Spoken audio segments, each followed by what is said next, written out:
Oira na ngwane na nonde inuni enda beisinga ni mataka. Mersusunga da kena loma dina kila mikron. Sakena ngau na mitaro bina nonda baksunga ika wala loma taki na ngwane. Dhala bina oya wa meliki. Mulre oya wa Samuel Samuli. Nama kikirau enda bei mataka. Moniti kina makarombuka. Ni waitini kalima na miniti meono kina tiri na kaloko. Ena Radio Fiji One nandomo ibiti.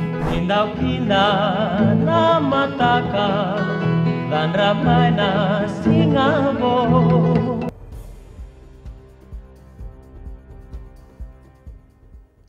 नमस्कार Fiji समाचार दर्शन के साथ मैं हूं प्रणीता प्रकाश। सभी government member of parliament को समय दिया गया है कि अगर उन्होंने ट्रेवल और अकोमोडेशन अलाउंस को लेकर कोई क्लेम किया है तो इस संबंध में सभी कागजात कल तक सबमिट कर दे। ऐसा विश्वास किया जाता है कि कुछ अपोजिशन मेंबर्स और कम से कम एक गवर्नमेंट एमपी पर आरोप है कि वे ट्रेवल और अकोमोडेशन अलाउंसेस को क्लेम कर रही हैं जिसके वे हकदार नहीं है। फीजी फर्स्ट पार्टी के जनरल सेक्रेटरी अयाज सैयद कयूम का कहना है कि Fiji independent commission against corruption में इस बारे में शिकायत की गई है जिसके तहत आरोप है कि ट्रेवल और अकोमोडेशन अलाउंस का दुरुपयोग किया गया है। पार्लियामेंट सेक्रेटेरिएट ने एक बयान जारी करके कहा कि सेक्रेटरी जनरल का फर्ज है कि पार्लियामेंट एफिशिएंट, इफेक्टिव और इकोनॉमिकल तरीके से मैनेज किया जाए। पार्लियामेंट सेक्रेटेरिएट का कहना है कि ये मामला फायके के साथ है और वे इस पर कुछ नहीं कहेंगे। फिलहाल Fiji independent commission against corruption ने कंफर्म किया है कि इस बारे में उन्हें शिकायत मिल गई है। आज से 141 साल पहले भारत से लोग इस उम्मीद में फीजी आए थे कि उन्हें एक अच्छी जिंदगी मिलेगी। गिरमिटियस या फिर इंडेंचर्ड लेबरर्स फीजी आए थे, हालांकि वे नहीं जानते थे कि यहाँ उनके लिए क्या है। प्राइम मिनिस्टर बुरेंगे बैनिमारामा ने कहा कि उनकी मेहनत को कभी भुलाया नहीं जाएगा। बैनिमारामा ने गिरमिटियस के फीजी आने के 141st एनिवर्सरी पर फीजी के बच्चों को एक असाइनमेंट दिया है।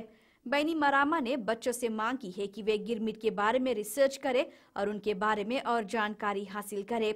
National federation party leader professor Biman Prasad ने कहा कि इंडेंचर्ड लेबरर्स द्वारा किया गया संघर्ष अभी के जनरेशन के लिए एक सीख है। 60,965 लेबरर्स इंडिया से फीजी आए थे। फीजी ने आज ऑस्ट्रेलियन सरकार के साथ $17 मिलियन लागत के डायरेक्ट ग्रांट एग्रीमेंट पर हस्ताक्षर किया है। ऑस्ट्रेलिया द्वारा प्रदान की जा रही फंडिंग को कोविड-19 रेस्पॉन्स में लगाया जाएगा। Minister for economy Aiyaz Sayed Khaiyum ने यह भी आम किया है कि इस असिस्टेंस को किस तरह से इस्तेमाल करेंगे।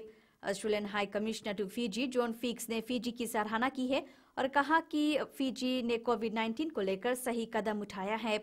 मिनिस्टर फॉर हेल्थ डॉक्टर इफ्रेमी वंगेनम्बेटे का कहना है कि ऑस्ट्रेलियन सपोर्ट की वजह से वे और मेजर्स को लागू कर सकेंगे।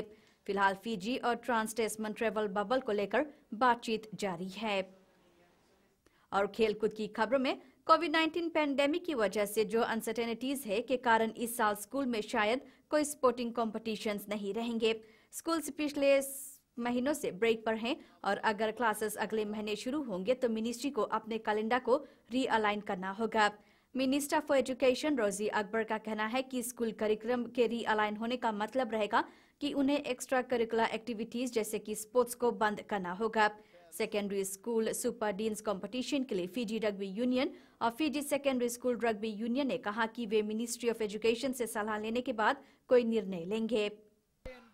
और ये थे आज के मुख्य समाचार। इन खबरों के लिए आप रेडियो फीजी 2 और मिर्ची FM भी सुन सकते हैं। शुभ रात्रि।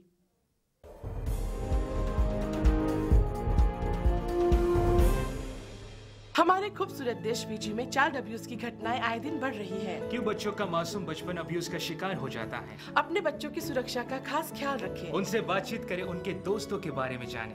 आज के बच्चे देश का भविष्य है। मैं दीप्ति और मैं मोनिश, आपके हम सफर।